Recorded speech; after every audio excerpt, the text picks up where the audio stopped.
for me professionally, when it comes to any members I've dealt with in the past, it doesn't matter what drama there was in the air at the time.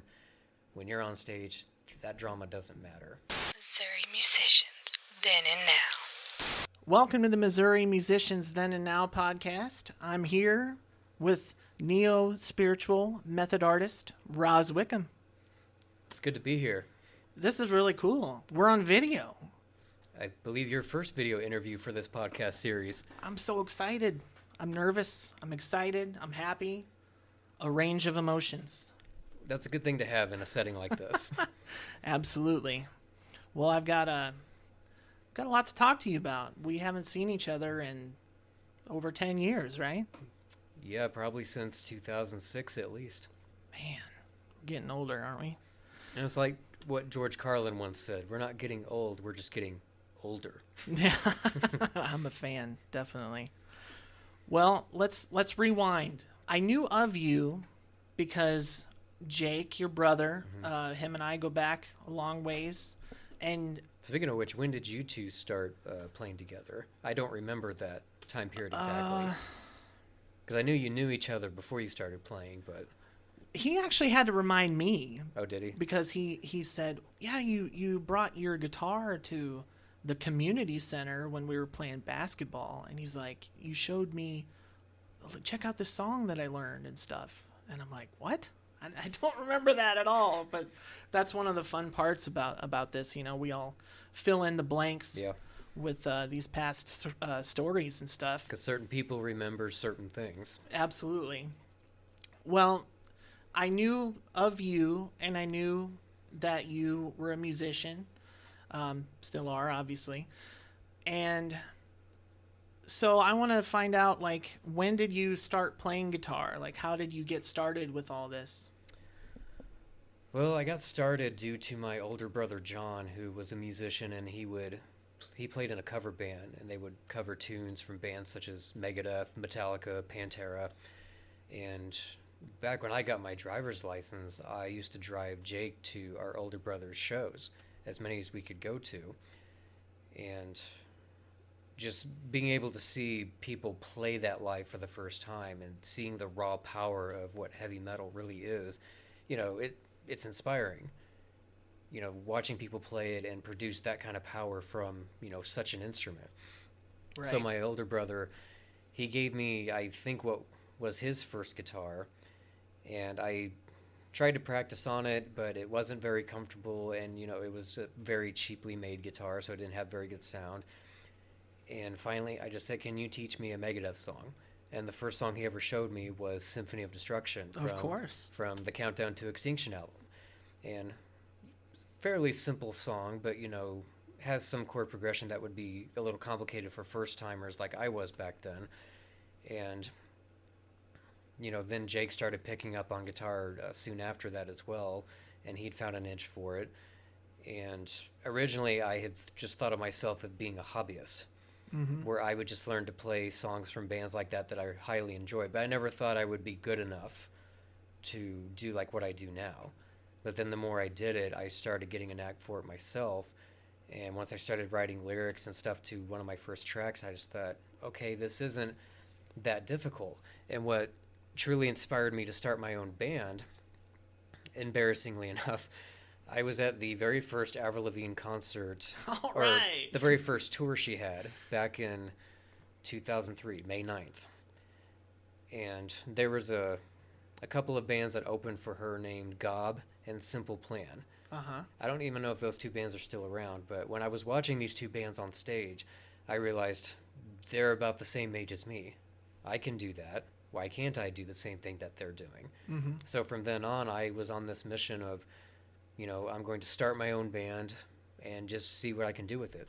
So that was kind of the genesis of how I got started, you know, becoming a musician, essentially. So I wouldn't name those bands as influences for you necessarily. No, well, I wasn't there to see them. At the time, I was a fan of Avril's voice because I had grown up with, you know, a lot of the classical artists, but this was the first time I had known of an artist that was around my age group, because she's a year younger than me. So I thought that was a neat thing back then. and that's why I thought I want to go see this concert. And I can't speak for anything of what kind of artist she is after her second album, but with that first album, I thought, okay, she's got a good voice and she can perform. And I thought, if someone even like her, who was a year younger than me, can do this, why can't I? Right. So I was kind of artistically or creatively challenged to take on, creating my own band and becoming a musician. So what were your influences back then? Well, as a kid, the very first album per se that was the big influence on me was called The Traveling Wilburys, which was an album, based off the supergroup with, Bob Dylan, Roy Orbison, Tom Petty, Jeff Lynne, and George Harrison. Impressive. And off the top of his head, folks. Well, I have to credit my father for that because he's a drag racer, and whenever we would travel to go to certain locations for him to drag race, he had the original cassette tape that came out in 1988, and we would just play that all the time. That's cool. And I just love that album from beginning to end. And then from there, I grew up with movie soundtracks. So I grew up studying the film composers such as James Horner, John Williams, Hans Zimmer, Jerry Goldsmith, Alan Silvestri. They've done a lot of big blockbuster films. But it wasn't truly until 1996 that I could say that I was officially introduced to the world of metal. I grew up with some video games that had some metal type soundtracks, and I loved certain movies that had some metal songs in there, but I hadn't truly been exposed to it until 96. And that's because, once again, of my older brother John. He introduced me to Inner Sandman from Metallica, which has a lot of people's first song into metal. So then he showed me a VHS tape called A Year and a Half in the Life of Metallica, except I believe it was version 2, where it was just based on all of the stage stuff, where they were doing the tour for the Black Album. But then within the same month, then he pops in a cassette tape, or no, wait, it was a cassette tape for the album from 1990, Rust in Peace, and that first song, Holy Wars. That is what really changed everything for me, because I was drawn to the intelligent lyrics, the intelligent songwriting, the furious guitar riffs, the soloing, the vocals, just everything. And so I was just a full-blown, young metalhead by that point. And then my first concert ended up being Pantera back in 2000 for the Reinventing the Steel tour, and Jake went with me to that. Oh, man. You boys were raised right. Yeah, a little late bloomers, because most musicians, even the legendary ones, a lot of them start around 12, 14 years old. I didn't start until I was about 18. Wow. But I wasn't taking it seriously until a year after high school. That's because some things in life I go into thinking, okay, I'm not good enough to do that, so I'll just do it this way. But then when I start catching on and learning, that's when I realize, okay, now it's a challenge for me. It's fun. I'm going to see what I can really do with this. And that's in any profession I take on, too. So like a lot of artists, it goes back to something with like the Black Album. A lot of people got their influence from that. Did you start there and then work backwards, like with older Metallica? Was that Megadeth CD before or after the Black Album? It was a year before. It was before, okay. Because Rust in Peace, I believe, was 1990, then the Black Album was 1991, and then Countdown to Extinction was 1992. That was kind of how I got started too. Like my oldest brother would be in the basement working out, and he'd have the Black Album on, and I'm like, man, what is that? And I was like 6 years old, and as I got older, I discovered what it was, and then I went backwards and I found, the true, just unbelievable metal works before that. Yeah. So I think a lot of people were influenced by that, but I know Megadeth is probably your number one. Is that right? Yeah, and I like other bands too. I mean, I've always loved Judas Priest as well. Okay. I'd almost say they're my second favorite metal band, and still going. Yeah, still going, and so is Megadeth. They just pumped out their 16th album last month, and Wow. it's great from beginning to end.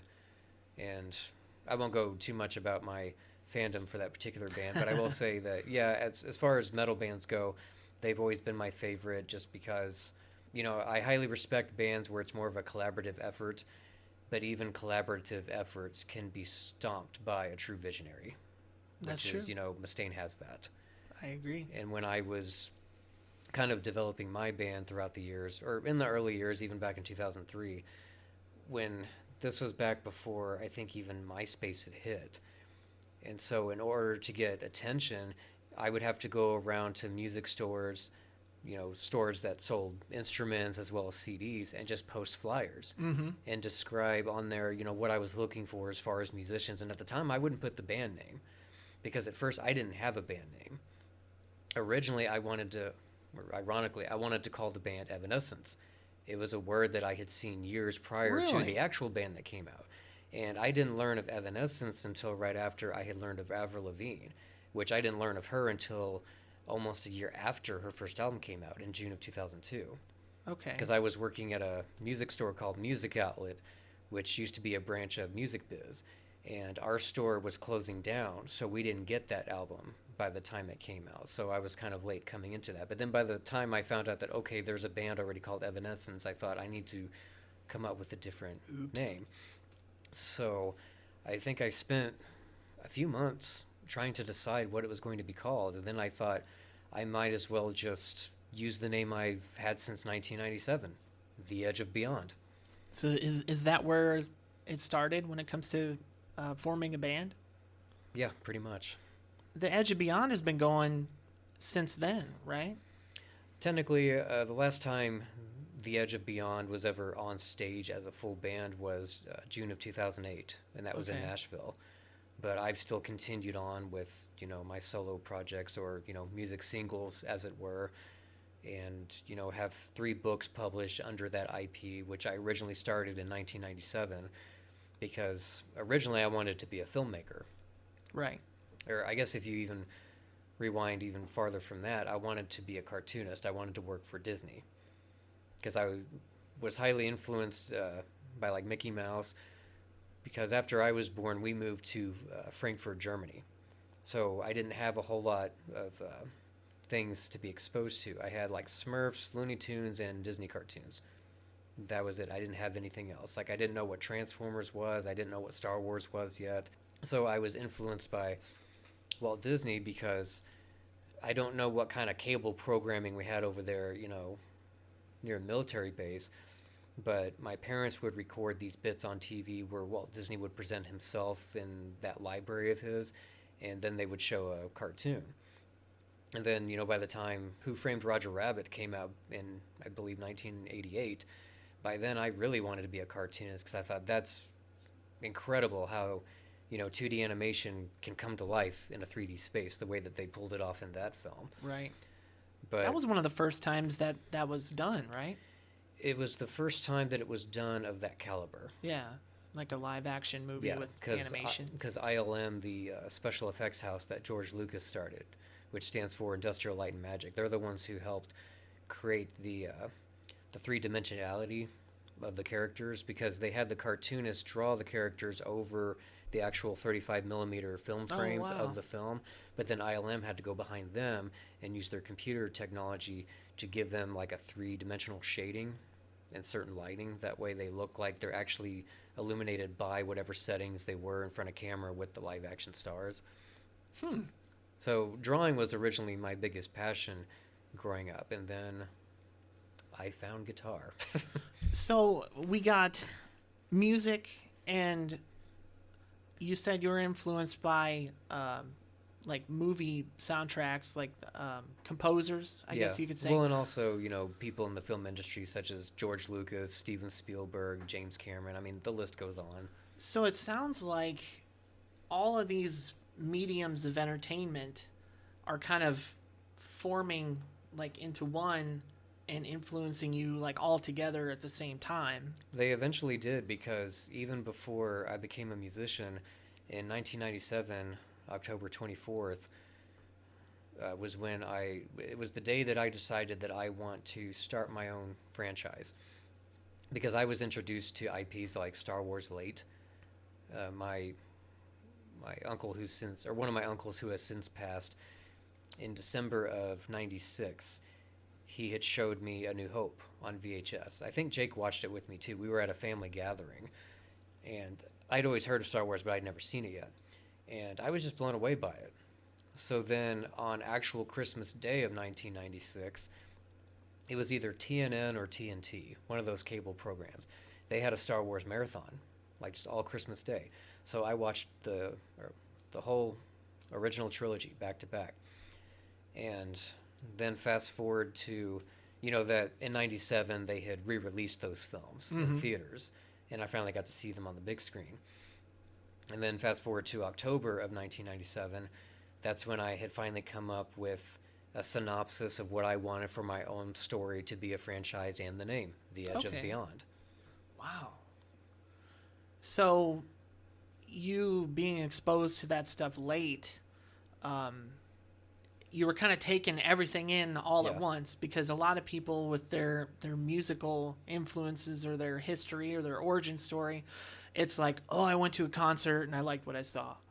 Like, there's a lot more to it than that in this instance, which we'll kind of get into later. But so The Edge of Beyond, it's more than just music. You mentioned books, right? Yes, Teob is the nickname for it, TEOB. Right. So I'll just refer to that for the rest of the interview. I'll try. Yeah, it's Teob for now, folks.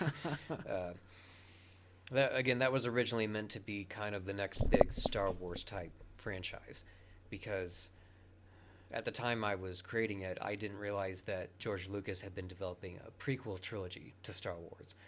Well, then even after the prequel trilogy hit, to my knowledge, there was no plans to extend those films.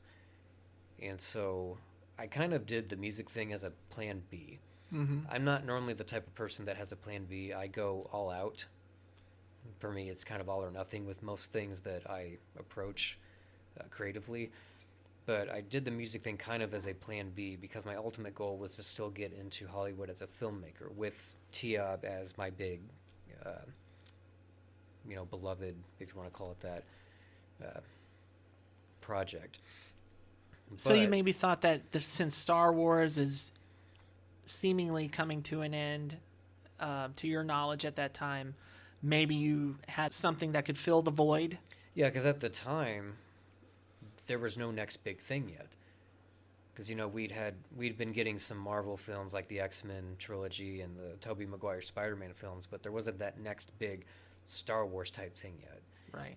These days we've had more so of that stuff with the MCU and the DCU. And then, of course, they brought the Jurassic franchise back, which I'm glad they did. I like what they've done with it. But, at the time, it wasn't just about rehashing familiar IPs just yet. So that's why I thought, okay, if I just keep pursuing this, maybe I'll have a shot to push this the way Lucas did with Star Wars. Maybe someone in the industry will take a chance on me. So the books, it's a trilogy, right? Technically, there are 15 chapters, but I only have one trilogy published as of now. Okay. So where can people find that? They can find them anywhere, such as Amazon, Barnes & Noble, Books A Million, pretty much most, if not all, of the online book retailers. All right. And the only reason I was even able to publish the books, because I moved to Nashville for a 5-year period, which maybe I'll get into that later, because it kind of relates to one of the topics in relation to ST. Sure. What about the screenplays? The screenplays I'd been developing since the early 2000s, because, back in the late 90s, we had floppy disk style computers and dial-up internet, and I would try to do what I could to type, but back then I mostly just wrote stuff in notebook form. It wasn't until in the early 2000s I was taking more of the screenwriting seriously, because that's when I was researching, okay, how you actually do this. And at the time I thought, I'll just write my story in screenplay form. Well, the problem with that is screenplays are what are used in Hollywood to be greenlit into either TV show, film series, what have you. But the public doesn't see that unless it gets published in like a book form. Like on some films, like the Dark Knight trilogy, I actually have this. They have a whole book that has all 3 original screenplays in it that you can read. But they don't do that for every film property. And if you're developing a screenplay, the layout of it and the way that it's meant to be read is for people in the industry. So it's meant to flow very quickly, which is why a lot of times they say that 1 page can count as just 1 minute of screen time or more, depending. And that's why it wasn't until 2014 I'd realized I need to do something different with this, because if I just keep TIAB in screenplay form, the world's never going to know about it if no one picks me up or wants to greenlight the series. So that's when I decided to reverse engineer and publish them as books. Okay. Which I went through a couple of ghostwriters that didn't work out, because at the time I didn't know anything about, writing in book form. It's a completely different beast than screenplay form. For some it's easier, for some it's harder. And I only had 4 months, this was the summer of 2015, to get the first book ready, because I'd gone through 2 ghostwriters. And by ghostwriters, what I mean is I needed someone, or I thought I needed someone to help adapt what I had written in screenplay form into book form, because that just wasn't my expertise. Well, since they didn't work out, I think I spent close to 7 days contemplating, strategizing, okay, what am I going to do to get TIAB out to the public? Because I thought I could never do it. And then I just said, screw it, I'm just going to take on the challenge. And I only had 4 months to do it, and I did it. The book was published October 24th of 2015, and that was the first of the first trilogy. I'm no author, but 4 months seems like a very short time to write a book. It was very short and very intense. I had to do that on top of working full-time, Monday through Friday type job. But regardless, what I published at the time wasn't perfect. Even the artwork at the time wasn't perfect, but, I still reached the finish line. That's very admirable. Congrats for that. I'd imagine a lot of people out there are dying to get published. Well, these days anyone can get published because, they have what's called that self-publishing, and I had simply done it through Amazon. Oh, okay. Because they used to have what was called CreateSpace. I don't recall what it's called now because I haven't logged in quite some time, but, used to. That's why, had I had that kind of opportunity back in the early 2000s, TIAB would have been more of a focus than doing the band thing. But at the time, it wasn't, because the only time you could get your book into a physical form was if you found a local printer that could print everything, or you got picked up by a publisher. Well, one's very expensive, the other is chance of luck. Right. And, just knowing the right people at the right time. Well, no matter what happened with TIAB musically, just the screenplays and books, it's unbelievable, that you pulled that off. Well, I had to keep it going. Right. Because, whatever it took. It's easy for those of us artists to get depressed in life, especially when things aren't going right. But for me, the best way to fight such a thing psychologically is keep yourself busy. Right. Always have something to aim towards as far as creative goals. And even if by the time you accomplish said goal, you don't get out of it what you want as far as recognition, the important thing is you still finished it. You reached that finish line. Mm-hmm. And that's why, for me, that's kind of the most important thing as an overall artist, is just reaching the finish line with each project so I can move on to the next one. That's really important. Like, I'm one of those people that I don't like leaving things unfinished. Yeah. I'm the same way, and getting that validation from reaching the finish line, it feels good. It was definitely a great feeling when that first book came out, regardless. Like, the artwork on the cover wasn't near what it should have been, but, I had very limited time and was working with people that had just come onto the team to do stuff. But at the same time, because since drawing was my main passion back in, elementary and high school, there were times where I wouldn't finish certain art projects. And we're talking, an art class. And believe it or not, I didn't do very well in art class. And it wasn't because I wasn't a good artist, because one year I think it was my junior year, I won Best of Show with an art piece that I had at one of the local competitions they had at, one of the shopping malls. My problem was I would get these big ideas and then not have a way to execute it properly the way that I wanted it to. So then I would just quit it.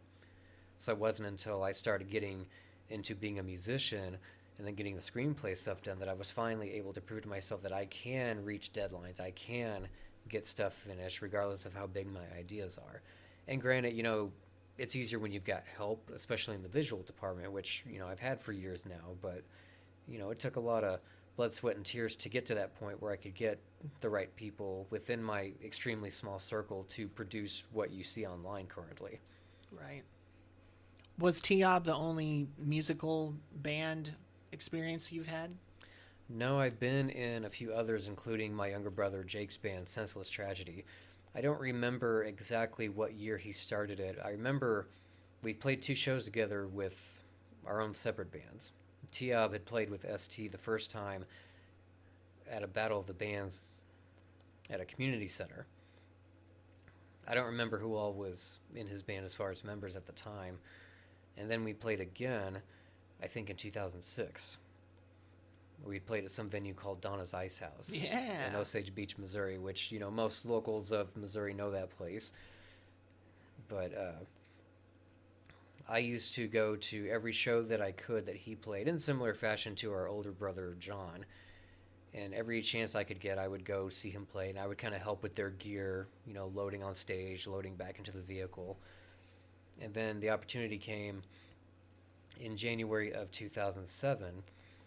He had just sent me a text and he just said, "You're up." And I knew exactly what that meant. And so I had a week to learn the songs before the first show with them. A week? A week. So for those of you who haven't been following along, let's connect the dots here. Jake started Senseless Tragedy, and Andy Wickham, who was also on the podcast, he was in Senseless Tragedy. Then after Andy, I was in Senseless Tragedy. And then after me, you were in Senseless Tragedy. And that's how I met you. Right. Until they disbanded. So you spent a good while with them, and you had a lot of musical experience under the belt with T-Ob already. So what happened after that? Like, what other musical experience did you have? Well, the span that I was in ST for was 6 months. Lasted from January 2007 to June of 2007. After that, my band broke up the same month too.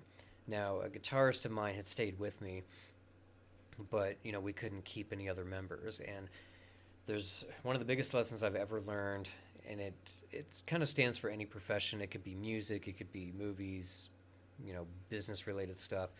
The more talented your group is, the harder it is to kind of keep the reins on them. And the reason I say that is because I'll get back more to the ST stuff, but just to make a note of that, whenever I had my band and my brother had his band ST, when I would practice with them, there was that hunger to practice, to nail down those songs for performance reasons.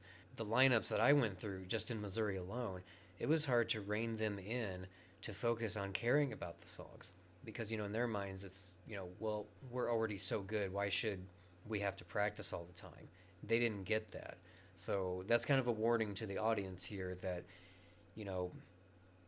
you can have the most talented people in your group, whatever the profession is, but more egos flourish when that happens. So you have to find yourself fortunate enough to get a team of people that have that professional talent but are humble, down to earth, are willing to work as a team and not just focus on what they're getting out of it. But after ST, later that October, I moved to Nashville, Tennessee to attend audio engineering school and kind of continue my band there. And I did. A guitarist that I'm still really good friends with named Jerry Cleary, who's from the mid-Missouri area. He ended up moving with me winter of 2008 to help me kind of solidify a band there. And I'd already secured a new drummer named Zach Dubois at the time, and then we secured a bassist named Keith McQuarrie. And so we just started playing shows, and we befriended one of the local power metal bands called Oblivion Myth. And I became really good friends with them. And unfortunately, my band broke up the last time, June of 2008. Our last show was at a famous venue called the Exit Inn in downtown Nashville. So after that, I just kind of helped Oblivion Myth as a roadie, kind of the same thing I used to do with ST. But then the time came where their original singer had left. You're up. Yeah. Well, I wasn't asked to. They were struggling looking for a singer in the winter of 2009. And I had been kind of singing to the songs. And by this point, I kind of knew the songs already because I'd been to every show I could go to help them out. So I went to an audition because I was living with one of their guitarists at the time. And I just told him, I want to try out. He's like, oh, you think you got what it takes to replace Andy Freeman, who was their original singer? I said, I don't know, but I'll give it a shot. And the vote was unanimous. Sweet. They approved of how I sang the opening song that they had every night when they would play a show. And I didn't end up being in their band at that time. I don't remember why that didn't happen. But then fast forward to May and June of 2010. They had gone through a second singer by that point, and they needed someone to play a string of shows. So by that point, I decided, okay, well, then I had to learn the whole set list. I practiced with them for at least a whole month, and we were supposed to do 2 shows June of 2010. We only got to do one because one in Nashville was canceled, but we did a show, I think it was in Ohio, and it was called the Warriors of Metal Fest. And we also had to learn a Ronnie James Dio song because he had died that month. Oh. So me and I guess you could say the leader of Oblivion Myth, we both chose Evil Eyes. And so that was the only show I got to perform with them. But that was one of the most awkward experiences I ever had because I'm not the kind of front man that likes singing without a guitar strapped to me.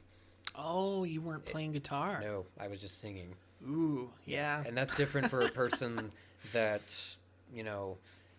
that takes a different kind of mindset to do that. Just like it takes a different kind of mindset to strap on a guitar of this caliber and, sing and play very technical songs. Right. So, and, I nailed the performance side of it, didn't miss a note, didn't miss a lyric or anything, but, I can only hope that my stage presence was okay at the time. I used to have a DVD of it, but that's been lost for years, so I'm sure there's footage out there somewhere of that particular performance, but I have ST to thank for why I learned the stage performance that I had even for my own band when I was in Nashville.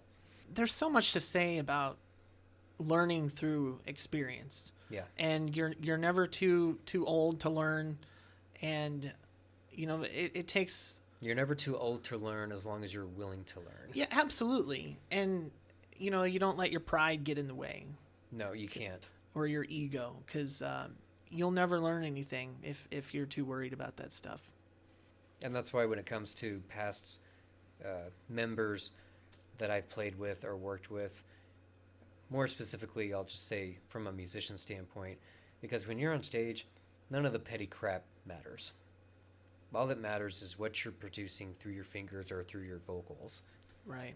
I can definitely thank ST for growing my guitar skills because I learned a lot when I was with them in that short time. And I was once quoted as thinking that I was a legend in my own mind, but then I learned these songs that were a lot harder than I was used to playing and writing, and it was a really rewarding experience to experience that growth. Mm-hmm.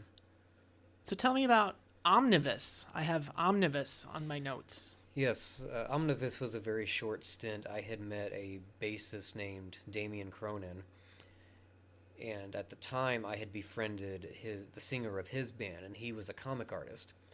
And I had approached him to do the comic art for T-Op because I didn't have an artist beforehand that had that kind of skill set to help me get it out. And I thought, well, okay, I've got the story. This needs to come out visually. And I think it was through the winter of 2011, Damien had helped me to redesign the T-Up logos. Because the original T-Up logos I had hand-drawn in 2003, and then I had a female artist at the time scan that stuff into Photoshop, and she did what she could with it.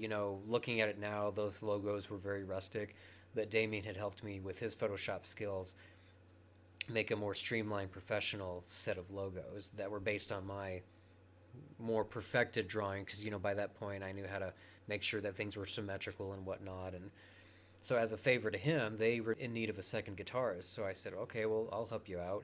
We only got to play one show, which was October of 2011, but it was one of the most fun shows I've ever done, because again, I wasn't the front person. Mm-hmm. So it was kind of felt like I was in ST all over again. So I just got to be to the side and just got to rock out.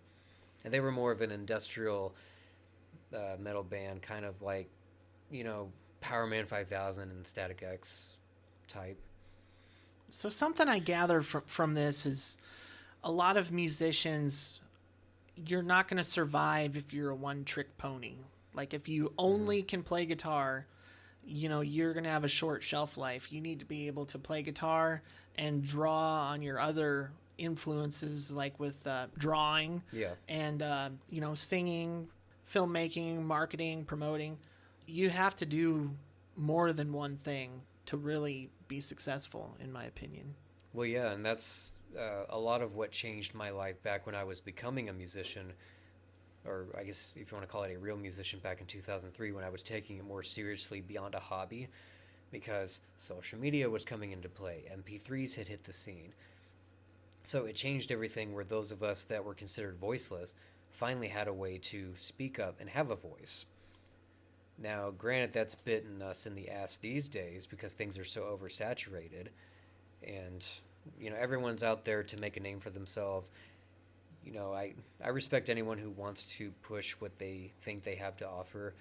My only advice to them, just based on my own credentials, is make sure that what you're doing is the absolute best you can do before you put it out there. Don't just put it out there for the sake of saying, okay, look, I did a thing. Right. Well, that's the thing.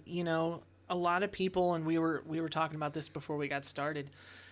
It's just push record. Yeah. It's that kind of encouragement that people are getting from somewhere, and I mean, I kind of see where that comes from, but at the same time, that's where the saturation comes from. Is because everyone's learning as they go, myself included, and like, you put out lots of crap in the beginning while you're learning, and then you just hone your craft over time.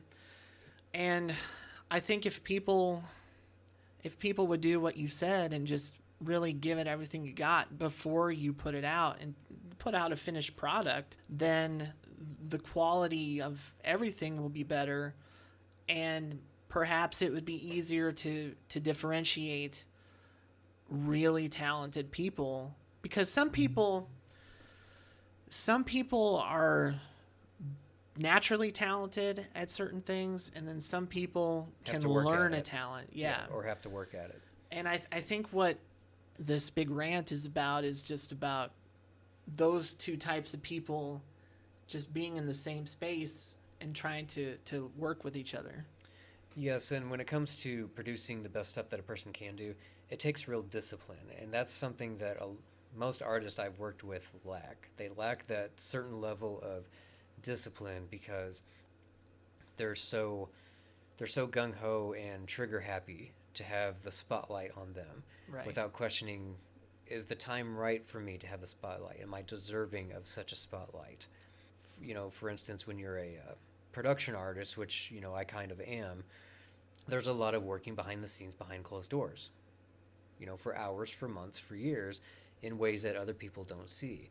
Well, because of the way that social media is used these days, a lot of artists don't want to put in that kind of work. Right. It's all about me. Look at, I call it the look at me syndrome. They're not interested in spending 6 months behind closed doors trying to perfect their craft. They want to keep churning stuff out as quickly as they can, so that they're remaining, or, keeping up with their popularity. And for someone like me, the popularity doesn't matter. What matters is what I'm producing. Is it what it should be? The body of work. Because if it's not, then I'm wasting my time and wasting other people's time. That's a really good way to go about things. I think it's an old school way that people should adopt. Yes. And it also goes into the same thing with people that, everyone has different influences, and rightfully so, because, we're all tuned differently. We all have different vibration, both spiritually and in terms of energy. But part of that discipline is, I've said this for years. I first said it back in 2004 with my first guitarist. I once told him, you need to know where your idols stand. For instance, if you're going to strive to be a very healthy person in this world, are you going to just live off of fast food? You can't be truly healthy if you're living off of that. So for instance, let's say something that you find entertaining is fast food, and then the fine dining is like something that's better, but it's also healthier. It's okay to like that fast food, but you can't have it all the time, because what does it do? It changes your biological structure. So point being, artists, as a word of advice, they need to pay attention to what they're digesting. Right. But creatively. Because if all you're doing is digesting stuff that, can be considered garbage or low level. Creatively, that was good. Right, exactly. If you're digesting some of that stuff, that it can produce a negative outcome. And you can see that with a lot of artists, even these days, based on what they're producing. You can almost, like, for instance, if you're looking at an artist's profile and they have their influences listed out, and then you hear what they have to offer and you realize, okay, well, that makes sense, because it's what they're doing isn't beyond what they're influenced by. Right. So that's why you have to be careful what it is that you're digesting creatively, just as much as you are spiritually and even just biologically with food. Man, you hit it right on the head. I've experienced this personally since I started this podcast. I've found that when you use the word influence or influencer or influences, I think a lot of people apply that to kids, like, oh, they're a bad influence on these kids or whatever. Like, for instance, back in our day, parents had a fit over Mortal Kombat. Yeah. They wouldn't let us play it at first because of what they'd heard in the media, because it was the parents groups and the, I forget the name of the other group, that were responsible for the ESRB. Mm-hmm. And that was the first game to ever have that labeling on there because of how violent it was. But back to one of the points I was going to make is people should realize that, it's okay to be entertained by stuff that would be considered substandard. Even I like stuff that, wouldn't be considered grade A quality. But I know how to differentiate what it is compared to what would be grade A quality. Absolutely. You talked about Mortal Kombat. The word influence is all over that story, because the parents may or may not have been influenced by the media, or the media influenced the parents, and then the parents influenced the people to get that reaction of the rating system. So talking about digesting stuff, as an adult, I've figured that out, that adults are influenced by everything just as much or maybe more than kids. So if I'm going to spend my time on social media or on YouTube or something, I need to digest things that are going to make me better. Yes, exactly. Whether it's fixing a house or a car or writing a song or filming a video, like, if I'm digesting that kind of stuff, it really benefits me. And like you said, if you can differentiate that kind of stuff from stuff that's just, silly stuff to entertain you, I think people could really utilize social media in a positive way. Yeah, and like I said, everyone's allowed to enjoy what they like, but there comes a fine line between, okay, what are you digesting on a full-time basis, especially Right. if you're trying to be a so-called influencer or a creative type in general. If you're going to push something out publicly, you better be cautious what it is that you're digesting, because what you're creating is going to be a reflection of what you're influenced by. So with that being said, how do you think the current state of the world affects music and media and Hollywood and politics and stuff like that? I think it's been infiltrated. Like, all these Yes. mediums of entertainment have been infiltrated. Tell me your thoughts on that.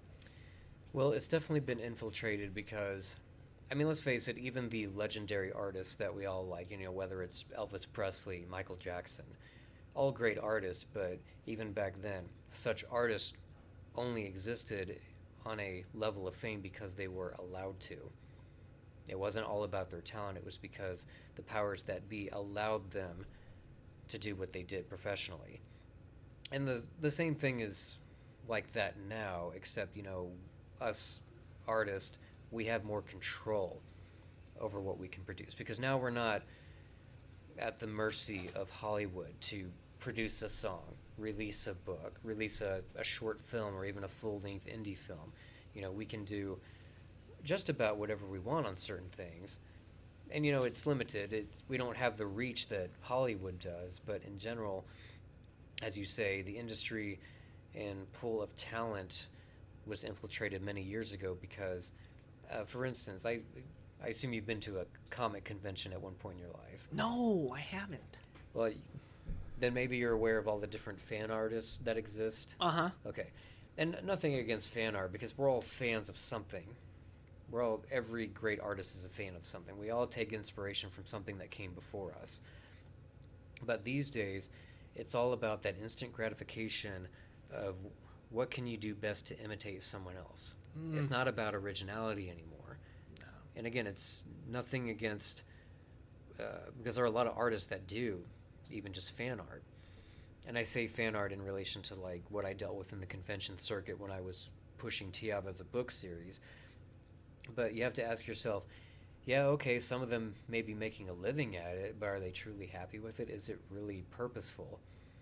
And that's the problem. You used the term infiltrate. That's exactly what happened. Is the creative community was infiltrated, almost like having the little devil on your shoulder saying, "Hey, you don't need to do that original stuff. Give that up. Give in to the system of things the way that we control it. Just regurgitate everything that everyone already knows. We don't need this original stuff anymore." And why? Because it's harder to control something original versus something that's already been out there. I can't disagree with that at all. And that goes for music, comics, books, movies, everything. You were talking about films earlier. Tell me about RAW Productions. Raw Productions was started in October 24th, ironically, which was Tiab's birthday, back in 2003. And that was meant to be my version of, say, Lucasfilm or Walt Disney Pictures. Granted, it's small, and I'm not, famously successful in that level by any means. But I needed a production entity to oversee the operations for Tiab and any other IP that I came up with under that. Kind of similar to, you look at Pixar. They have their own separate IPs that they release over the years, and it's the same with us, because the Tiab isn't the only IP that I've got. We have other IPs such as an epic steampunk adventure series called Gunmetal Row. We have a family series called Lost and Found. We have other sci-fi works such as Abernation, and we also have one called Prehistoria. And, originally Tiab was the first thing, or kind of the only thing I wanted to do as far as developing a franchise. But then when I realized, hey, I got a knack for kind of directing and producing other projects too. So I just thought, let's just become an in-house production entity and just produce things that are of quality. And the whole reason for it being called Raw Productions, as the tagline dictates, producing a crystallized standard of quality through raw talent. And those also happen to be your initials, right? Yes. Ha ha! I did my homework. It's good that somebody did, because most people don't. Hey everybody, it's Jordan. I just wanted to invite you to check us out on Facebook. Like, follow, drop me a message. Let me know if there's someone you'd like to come on the show. Tell me what your favorite podcast episode was. Give me some feedback, tips, tricks, positive stuff, negative stuff. If you have a question you'd like me to ask our guest, let me know on Facebook. I just want to hear from you, so let's talk. I hope to talk to you soon. What do you have going on currently? Because I view this almost like you're on a road in a vehicle, and your first stop is Tiab, the band, and then you keep driving, and then you do some. There's been a lot of driving. Yeah, you do some screenwriting, and then you do some books, or vice versa. You're just kind of hitting all these things. So what's going on currently, and what's coming up? Well, currently I'm preparing my 10th music single to be released publicly. I have 9 of them out so far, and the thing about them is they're not new songs. They're all older songs. I've just been re-releasing them in this fashion because back when, I first started playing, or even back when MySpace was out, before Facebook had become a thing, we didn't have a way to get our songs out there. Right. Our songs or albums, but these days anyone can do it, just like anyone can self-publish a book. So instead of beating myself over, trying to produce new songs, which I still do, I thought, wait a minute, why can't I go back and remix and remaster these old songs that had great performances? They just weren't mixed well at the time that they were done, and one of my oldest songs that's online right now is from 2005.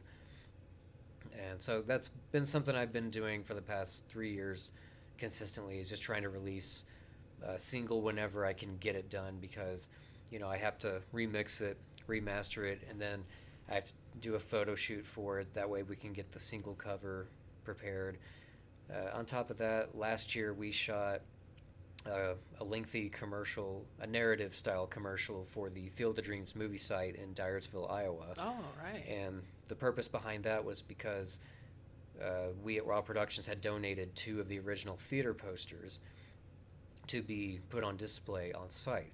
One of them is now displayed in the basement area of the Red Barn next to the house, and the other one is right there in the living room of the original farmhouse from the film. Cool. And we also donated 2 high-quality LED light boxes from Glowbox LLC out of Kansas City, Missouri. And kind of to help celebrate the idea of the original double-sided theater poster being on site for the first time, I came up with the idea to one of the site managers, why don't we do a commercial to advertise this so that people know, even if they're traveling cross country, that they're going to get to see this on display, because most people have never seen an original poster that came from 1989. There may have been those of us that were old enough to have seen the original film back then, but these days that's a very rare thing to see an original theater poster that was used, in a theater lobby or, outside a theater building. So they gave us, kind of full reign to do what we wanted. It was difficult to do because of all the visitors, because I was in costume playing a shoeless Joe Jackson. We'd have so many people stop us to do photos, which was fun, but with my particular level of methodology, it was very distracting. But we eventually got it done within a span of 2 weeks. So we're actually and finally releasing that November 1st of this year, and it's nearly 14 minutes long. But again, it's a narrative style commercial where it kind of plays out like a film scene that progresses from day to night, and then kind of the reveal of the poster. Other than that, back to my 10th song that I'm trying to get ready, we plan on releasing that this December, and it's called Maestrosity. Now this one is strictly an instrumental. It doesn't have any vocals in it. But it's another one that's now, it'll be 10 years old in December. Wow. So, and I do have new works as far as songs go, but I'm waiting until I kind of get through some of these older ones before I get the new ones out.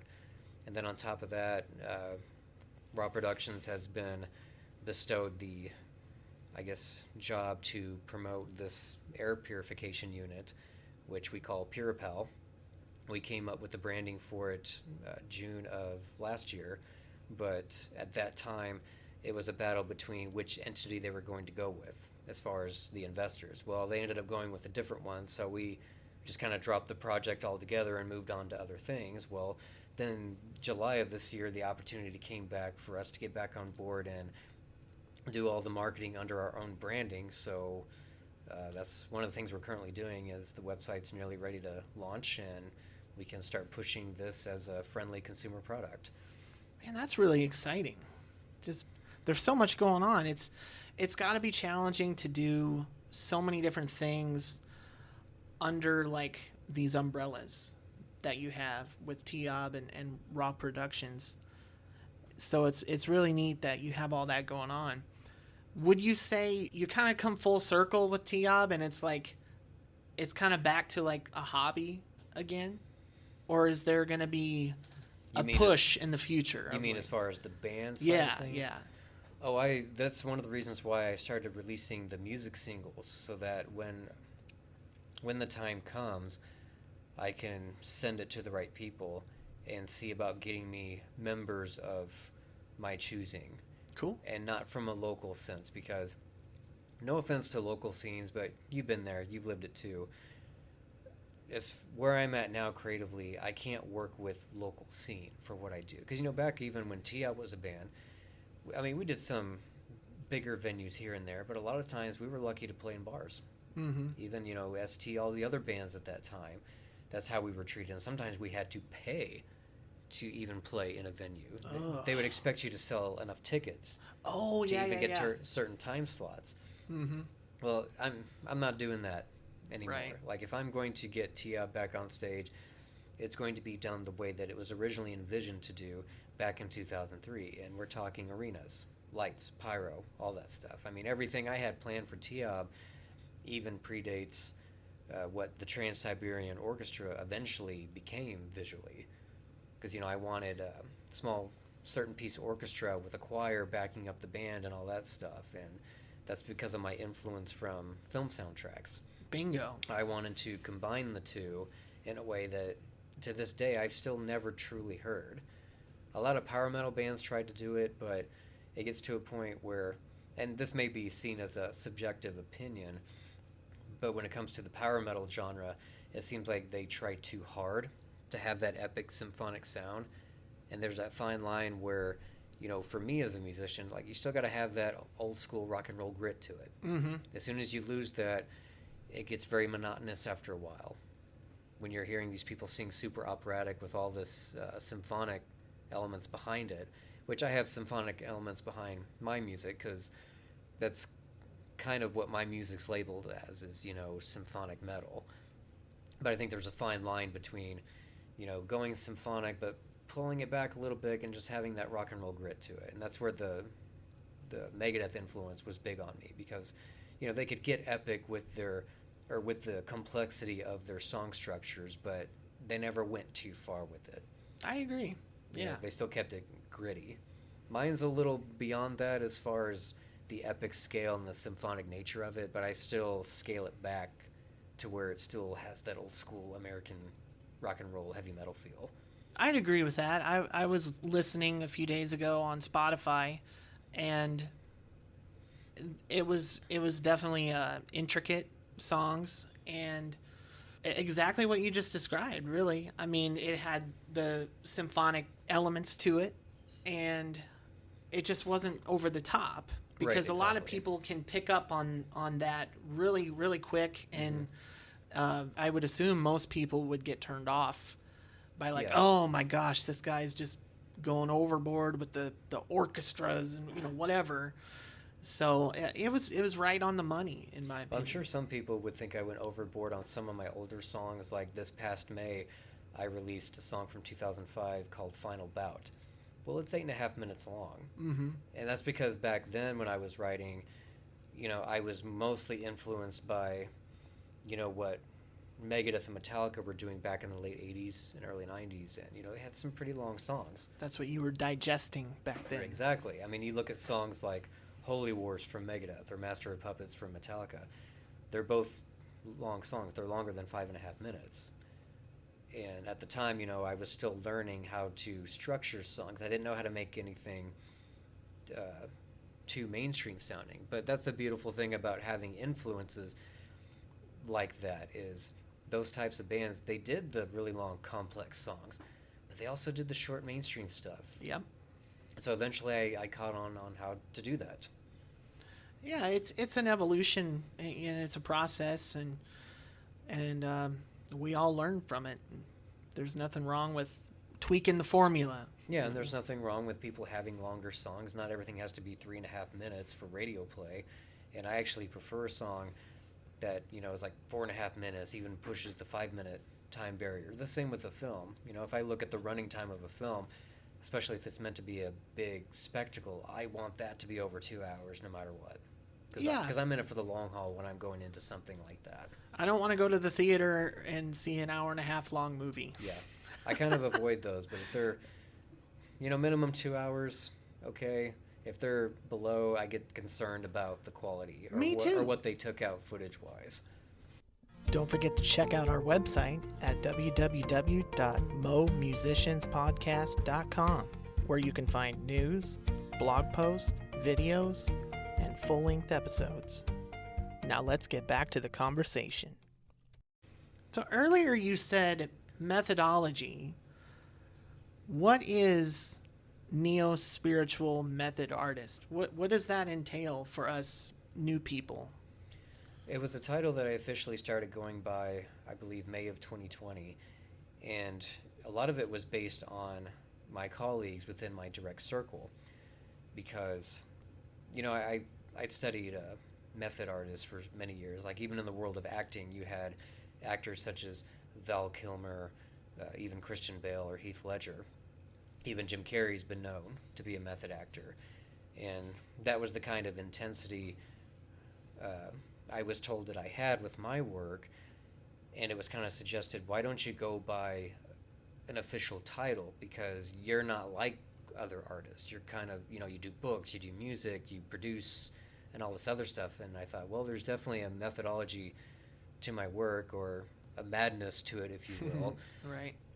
But, everything I do as well has a spiritual basis, not to be confused with religious, but everything I do has to have that spiritual catharsis to it, so that it's something that the listener and or the viewer connects with on a spiritual level. Because we all have a spirituality about ourselves, and everyone's spiritual paths are different. They may come to a similar outcome, but sometimes they're different, sometimes positive, sometimes negative. But that was something I had learned through my discipline over the years, through what hardships I had dealt with, whether it was just life in general or dealing with other people. I learned how to kind of master that technique of pulling from what's known as the ethereal realm and automatically being able to write what I was feeling. The same with name a scene from a film that you can get emotional watching. Oh no. Put me on the spot here. What about like Titanic when they were on the door in the water and stuff? Well, just that movie in general. That's a very good example. I'll do one better though. Mufasa. Oh. I say that one because that was more of just a short scene. All the listeners are like, don't talk about it. Yeah, those of us that grew up in the 90s, it's like, we don't talk about Mufasa's No, death. no. But I'll bring up that scene in particular. To this day, even those of us adults that grew up with that film can still tear up when watching that scene. Yeah. And some of the reasons why is, one, the nature of what happened to Mufasa, two, the music. Hans Zimmer's score for that was so eerie, it gets to us here. Now, this is what a lot of people, especially artists or musicians, don't realize from a scientific level. Whenever you are feeling emotional, listening to a piece of music or watching a particular scene, you're actually tapping into the energy makeup of the ethereal realm. That's what I learned to master, to pull from in order to do all of my writing, as far as like Tiab when it comes to the screenplays or the books, as well as my musical writing. I know how to tap into that, which is why in my younger years, I would say I was less sensitive psychologically of a person. These days, I know how to tap into that, where you have to be sensitive in order to invoke that level of emotion. Because if you are insensitive, then you're not going to invoke that kind of emotion out of your audience. That makes sense. I agree. So Raz, we've covered a lot here. I got to get a few things in. Get them in. So you mentioned that, I think it was the Omnibus gig that you played, going back to that, was like the most fun you've had. It was one of the most fun. I wouldn't say it was the most fun. So I want to know what your best gig, your favorite gig, and your worst gig was. So when I say the best, it's like the most fun you've had, the best you felt afterwards. When I say the worst, I mean I want to know about some musical mishaps that you may have experienced as a musician. Well, I'll start with the most embarrassing moment I ever had on stage. when my band broke up in June of 2008, it was just me and my guitarist Jerry Cleary. And later, I think it was around September, we had befriended a band as well as Jake did too, because he used to play shows with this band called Awoken Shadows. Oh, I forgot all about them. Yeah, they were kind of a hard rock punk band. Wow. And I'd always kind of looked upon them as like the Anthrax to my Megadeth. That's kind of how our relationship was in that way. Okay. Because, in relation to like Scott Ian and Dave Mustaine. Right. Well, they had a show that was coming up September of that year, and we were scheduled to do it, even though the band had broken up. So Jerry and I kind of discussed it, and I'm not one that likes to cancel things. I like to go all the way with everything that I do. So we said, why don't we just go up on stage, have our songs playing through the PA, and we'll just play guitar to it and we'll sing to it. Well, that was the most embarrassing moment I ever had on stage, because the sound was so bad that after the first song we just couldn't do it anymore.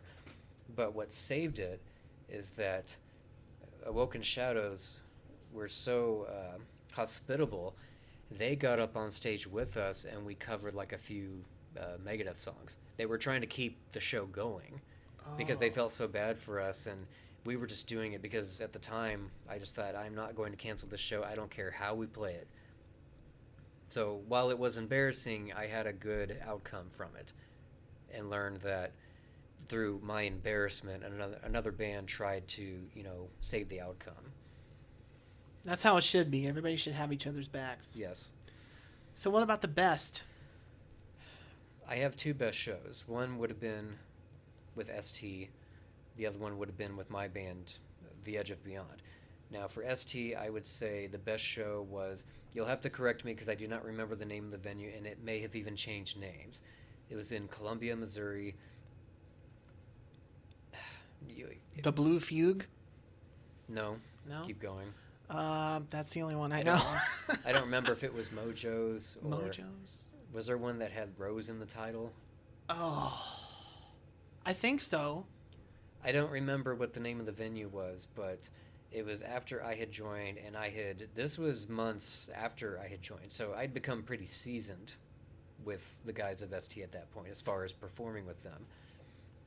And again, I can't remember what month that show was, and I don't remember the name of the venue, but as far as playing with ST, that was the best show I ever had because we played without a hitch. The intensity was there. That first song that we would kick into, I just went into that fully prepared mentally to just slay, and we did. And even members of the band from California, Ghost in the Machine, they were present because they were curious to see, okay, who's this new guy that's in ST now? I don't think they knew at the time who I was, but we just hit everything off without a hitch, and it was an intense show. That's awesome. For The Edge of Beyond, I would say the best show I ever had was it was a show with Oblivion Myth, and it wasn't like the best outcome, but that's why we enjoyed it so much. We played at some venue called French Quarter Pocket, and there was hardly anybody there, but we ended up just kind of playing for each other. And everything was relaxed because we didn't have hardly a crowd, and instead of just canceling the show, both bands decided to still play. And we both just had fun. We opened for them, they watched us, and then after we were done, we watched them, and it was a heck of a time. That, it's amazing how much fun you can have playing on stage even without the audience intended. Oh, I can totally relate to that. I've played to many empty bars in my day. I'm sad to say, but... It happens. You were talking about ST, so I got to ask you an important question. Shoot. Would you be open to some type of reuniting, one-off show, whatever reunite would entail, getting the band back together? Would you want to do something like that? When and where? When and where. There you go. And I say that because, as I mentioned earlier, it doesn't matter what drama you have with other... It may be different in a band setting than, say, other professions, but for me professionally, when it comes to any members I've dealt with in the past, it doesn't matter what drama there was in the air at the time. When you're on stage, that drama doesn't matter. It should all be behind you, and that's why in a heartbeat, I would do that with ST, because that was actually the most fun I ever had in a band. It's where I learned how to move better on stage because I wasn't glued to a mic so much. And at the time, it was humbling because I came into it without any form of ego, knowing that, hey, this is my brother's band. I'm not joining his band to tell him how to do it. I just did what he told me to do. I learned the songs. I gave suggestions here and there, but, I wasn't there to control things like I have to do for my own band because, he was the leader, not me. And yes, I would do that in a heartbeat, especially if the venue was right. But the members would have, including my brother, I would prefer that we practice. Of course. To where the songs are tight, like they used to be. Yeah. I wouldn't do it unless that same intensity and that drive was there. I think I've gotten a similar response to that question, like that. And I tell everybody, like, there's obviously hurdles to overcome with reuniting, but I say that the first step is just getting people on board, and then you go from there. So, well, you'd be surprised how many people will get on board with rejoining whatever it is, whether it's a band or working on a certain project, because they're all afraid to talk to each other. Yeah.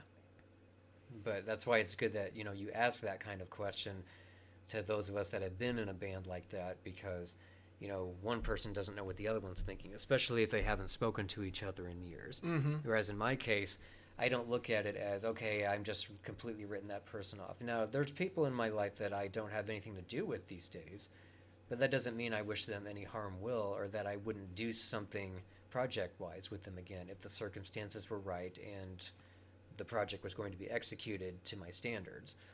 And by standards, I just mean professional. And when it comes to a possible ST reunion, yes, in a heartbeat, I would do that, because at that time, that was a band that was hungry for what they were doing. And you could see that with their performance.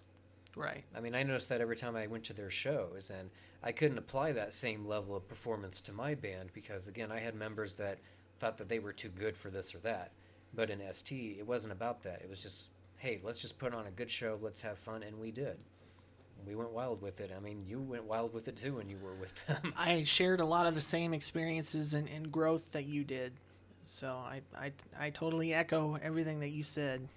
So just to finish things out here, I want to know how somebody can branch out, let's be specific and say musically, when it comes to networking, artwork, venues, like, because you have high standards and you really care about your art. I mean, maybe I just answered the question, but what advice do you have for other musicians or new musicians on how to navigate through this current scene and this current musical environment? My best advice is do not worry about the popularity of others, because a lot of it is extremely fake. It's very, how do I put it? It's processed. Like, think of it as processed food. Right. There's a lot of food items that are made these days that are overly processed, and it's the same with artists. There's a lot of overly processed artists out there that they're just a product. That is all they are. And if you're after for that fortune and fame, then by all means, you may get what you're looking for. But if you're after, like what I've been after, I just have always wanted to do what I do best comfortably. I'm not after all this fortune and fame, because there's a lot of soul selling in that process. And not everyone has to do that to become successful. There's even some film directors that I wouldn't consider had to sell their soul to be where they are right now. But when advising any new musicians or current musicians that are getting themselves so caught up in the popularity of others, because when you go to people's social media, it doesn't matter how many followers they have. They're just numbers. Those numbers don't mean anything compared to the quality of work that one should be always producing. And that should be the number one focus for any artist, is what are you producing, what is the quality of it, before you share that with the world. Because once you share it with the world, most times there's no going back. Very true. Good stuff, Raz. We could talk for hours and hours and days, probably. It was great catching up with you. Speaking of which, I guess it's my turn to ask you a few questions. Oh, no! You got me! Lay it on me. First off, what inspired you to do this podcast series? You kind of touched on it a little bit. Originally, I wanted to reunite the guys from back in the day. Mm-hmm. Everybody on our scene, involved in our scene. I just wanted to check in with everybody, see how they're doing, and see if they wanted to just get together and jam or put on a one-day show or something, And it kind of branched out into something else in addition to that, because I reached out on Facebook asking for Missouri. No, I think I asked for area-specific artists, like Lake of the Ozarks area. And I didn't really hear much. And then I said Missouri, and my Facebook was just blowing up with bands like, yeah, I'll be on the podcast. And I still haven't gotten to some of them, but that kind of opened my eyes to there's a need here. Mm-hmm. These bands and artists are looking for a voice and a platform to introduce themselves in a way.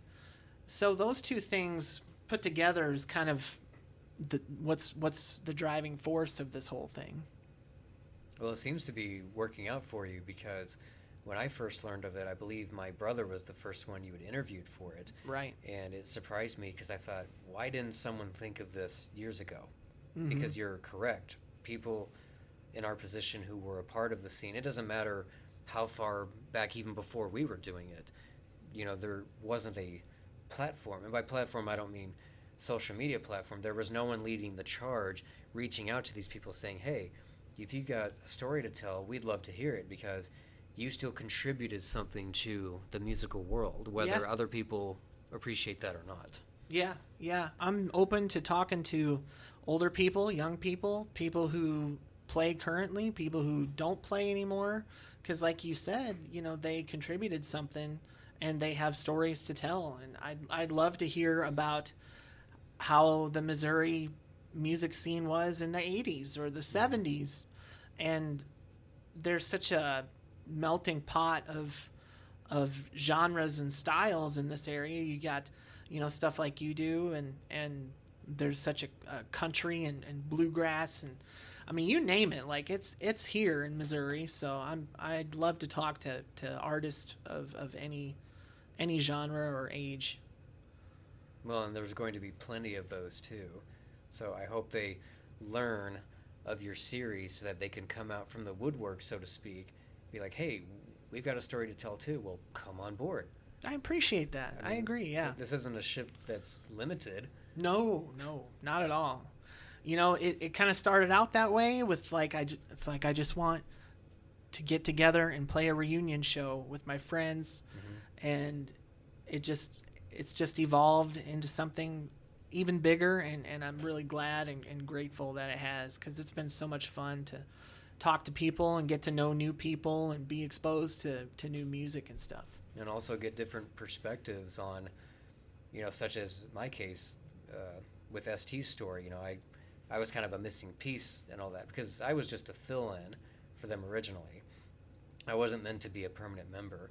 Now, I was willing to be a permanent member, but by the time the band broke up in 2007, the breaking up had nothing to do with me, because, again, I was just kind of stuck in the middle of what was going on, but I was willing to see it all the way. And I remember telling them the day, I can't remember if it was the day that it was decided that the band was going to disband, but when they were trying to hash things out, I remember telling them all that it doesn't matter who's doing what.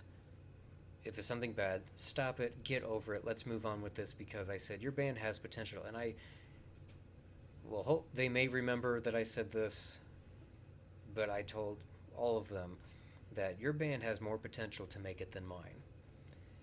And that was because that band was more popular.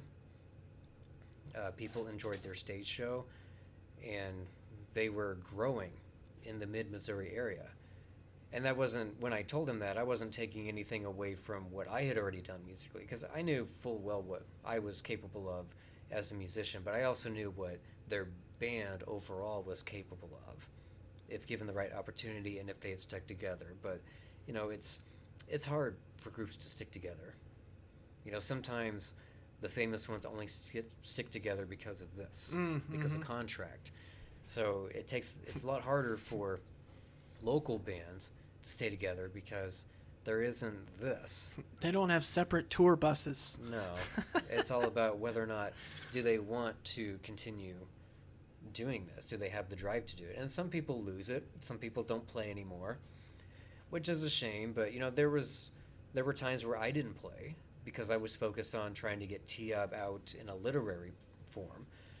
But now things have come full circle for me, as you said, to where I don't have to just separate myself so much like I used to, where, okay, it's only book-related stuff or music-related stuff. Now I've mastered my craft enough to where I can go into it whenever I want to. I'm not as limited as I used to be. I wish I could do that.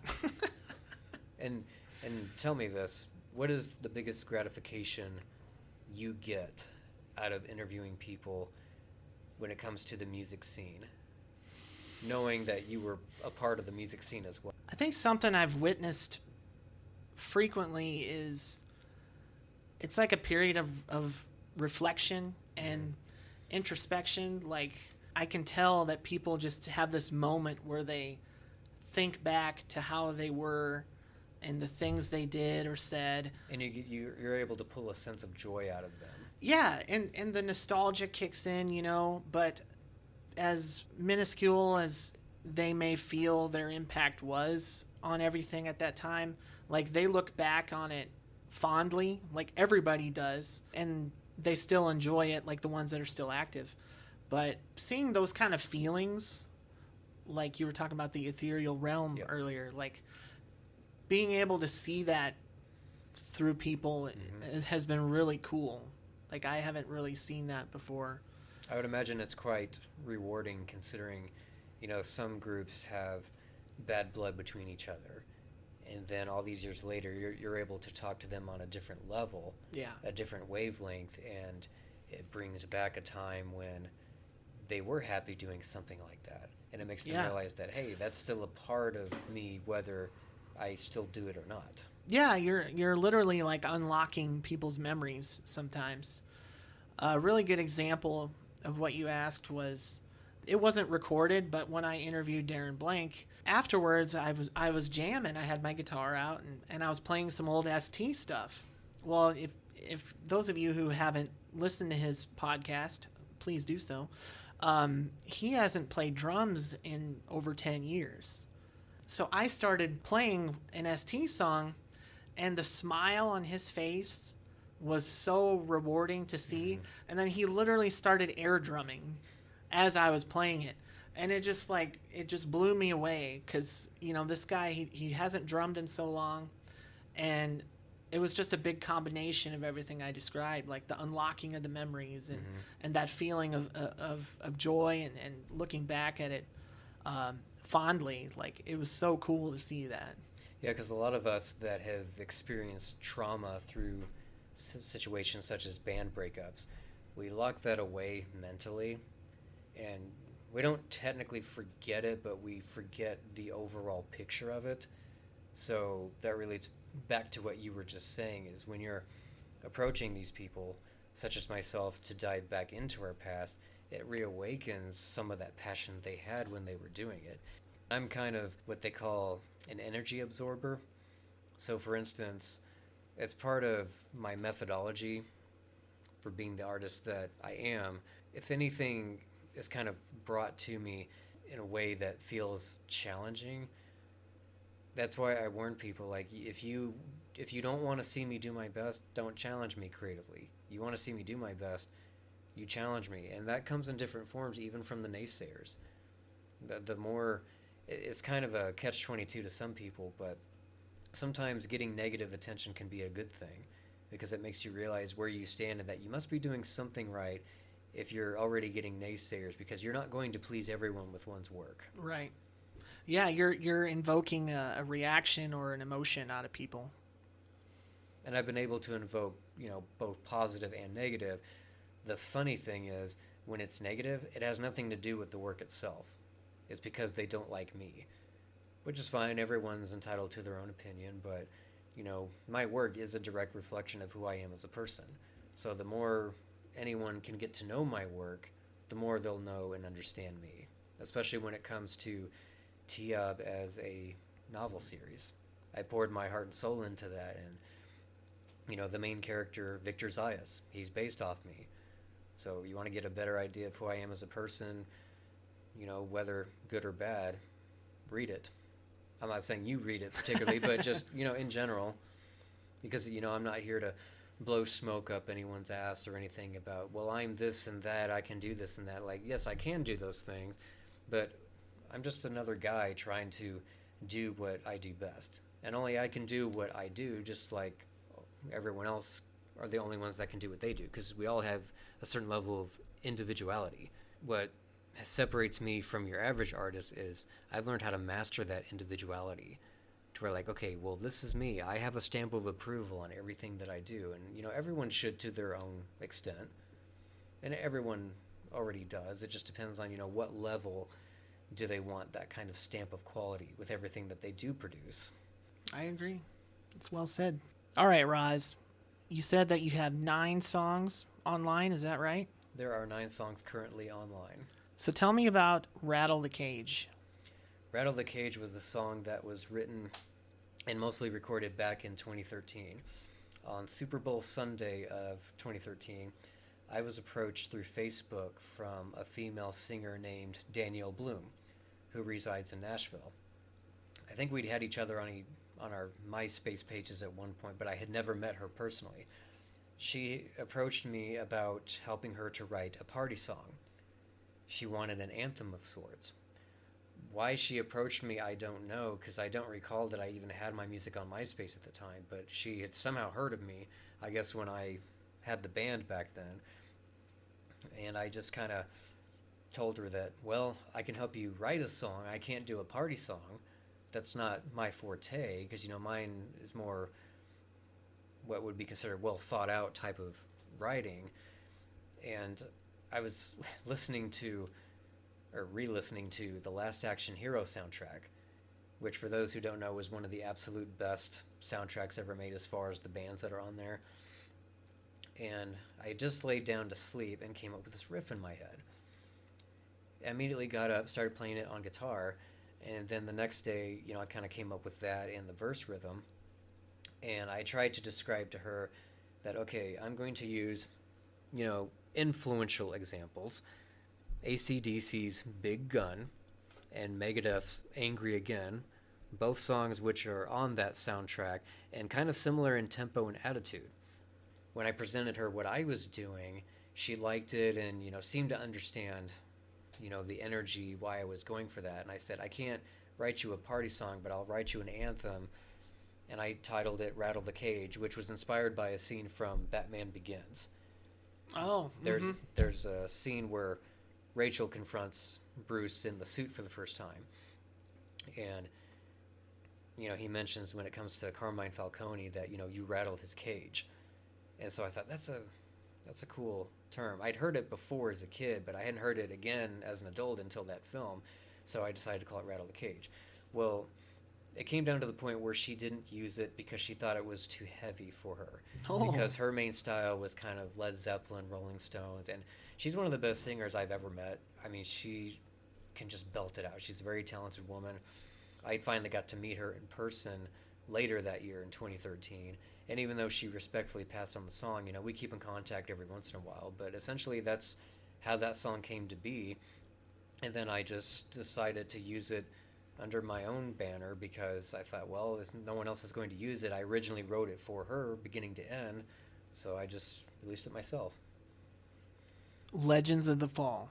Legends of the Fall was a song that came about from the creative process in early 2010. obviously the name was inspired by the name of the film, the Brad Pitt film, even though the subject matter is completely different.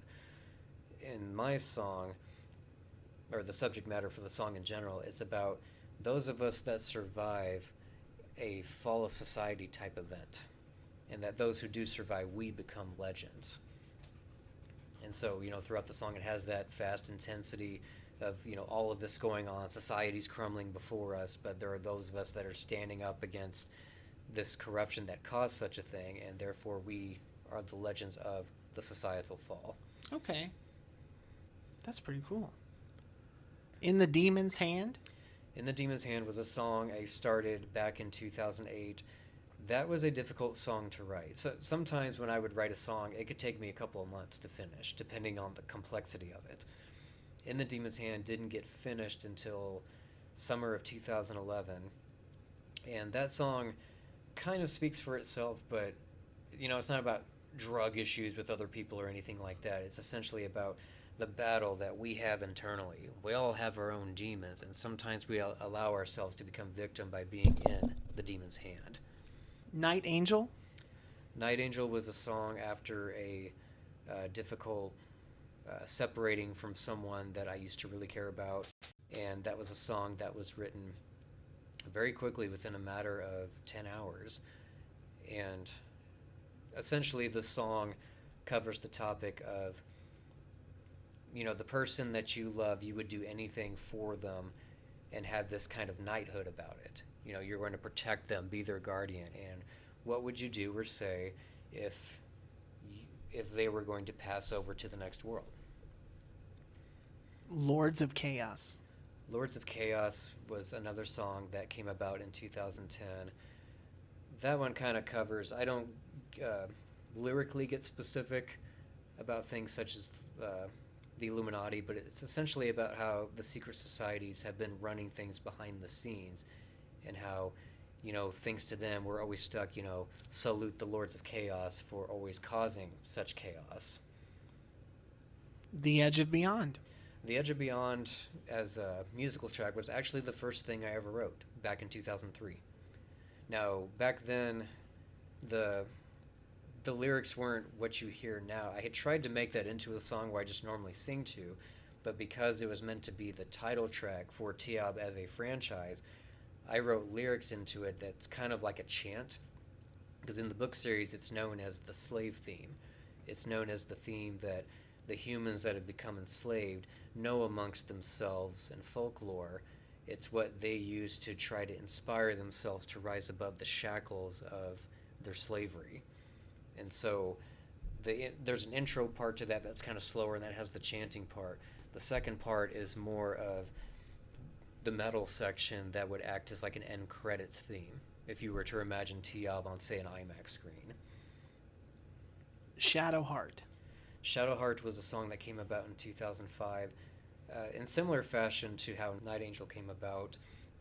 Now, that one I wrote in 6 hours, surprisingly, and it was the first song I ever wrote that had a mainstream feel to it. Because at the time, I was still writing 6.5, 8.5 minute long songs. So when I was writing that one, I just poured whatever emotions I had into it, and I was already working on that, intro riff. When you listen to it, it's just a kind of a natural progression. And when I wrote it, I didn't want to use it for my band. I thought, oh, well, this is going to be too soft for what I'm trying to do. I was trying to do more of the real thrashy stuff at the time. Mm-hmm. But by the time I got it recorded, I thought, well, I found it catchy, others found it catchy, so it was always played live.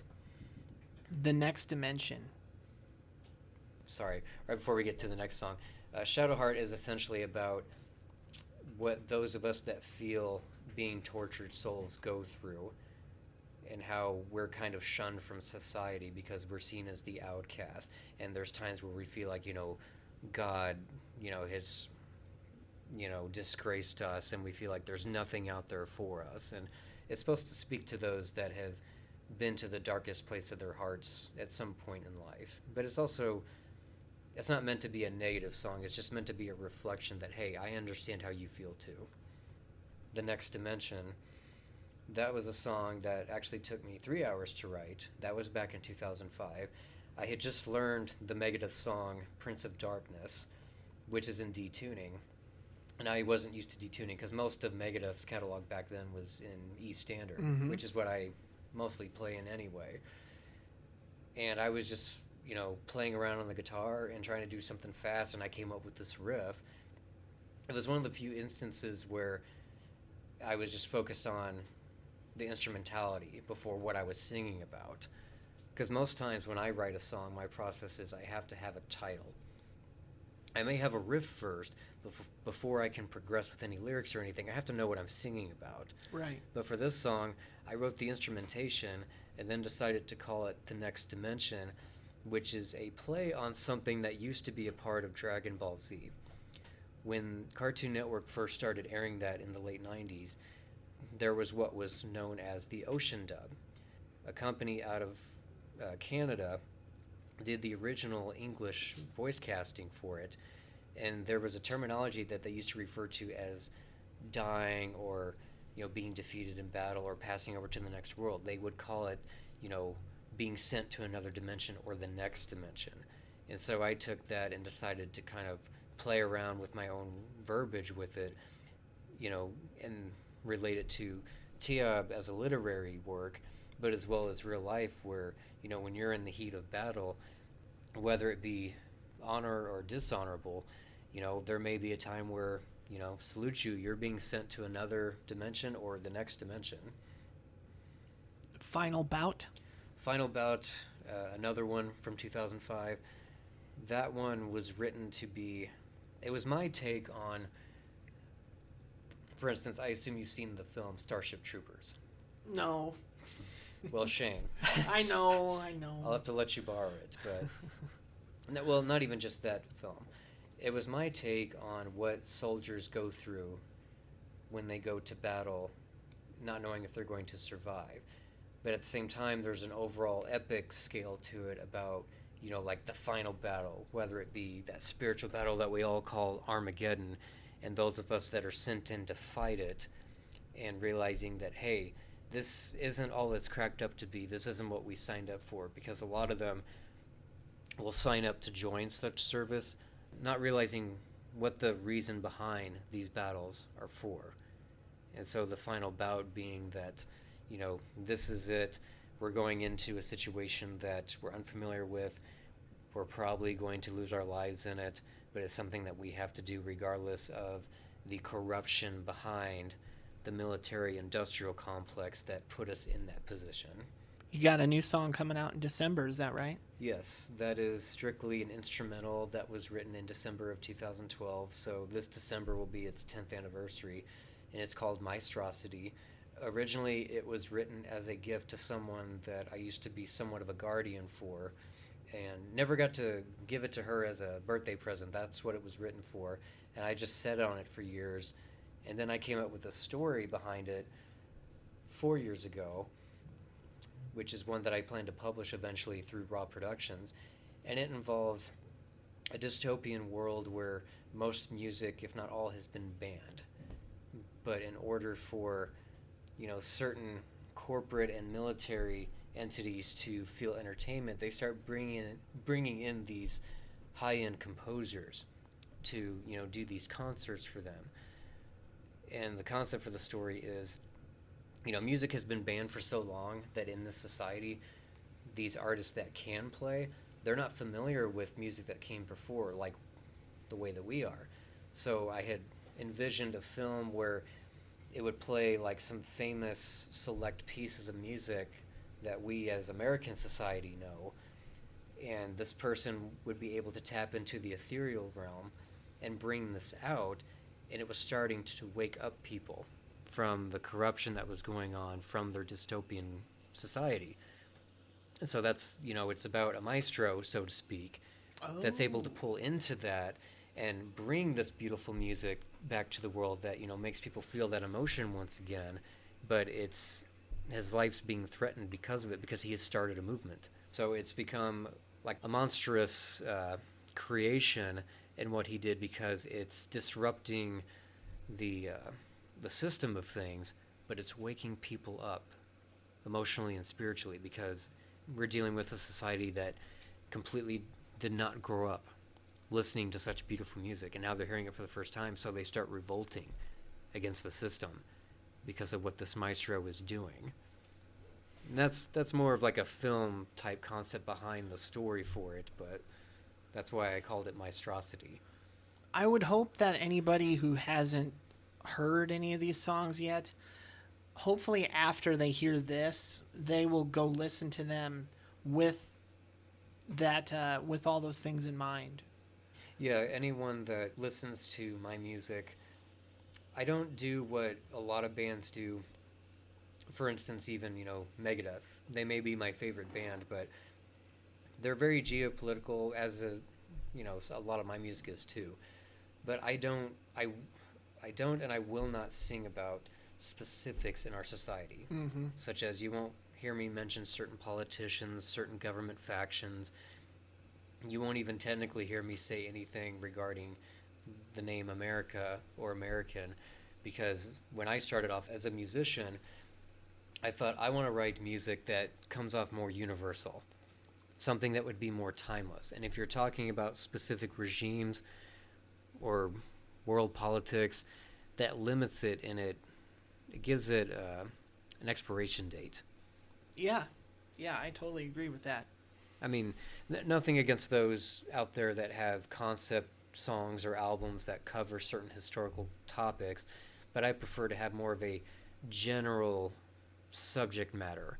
I may talk about a specific subject, but it's more generalized, so that it could always relate to what's going on in the world. Yeah, and it's more open to the listener's interpretation. Yes.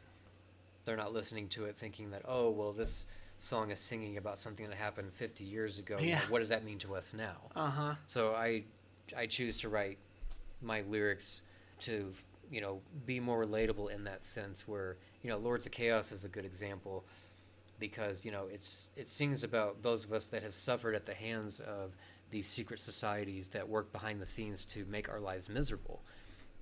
But I don't get into specifics with name dropping, because that's a subject that's going to be with us till the end of humanity. Mm-hmm. So therefore, to me, it doesn't do any good to get too specific. I have more of a generalized way of approaching the lyrical form of such songs. Do you have a song or a clip that you want to introduce for the show?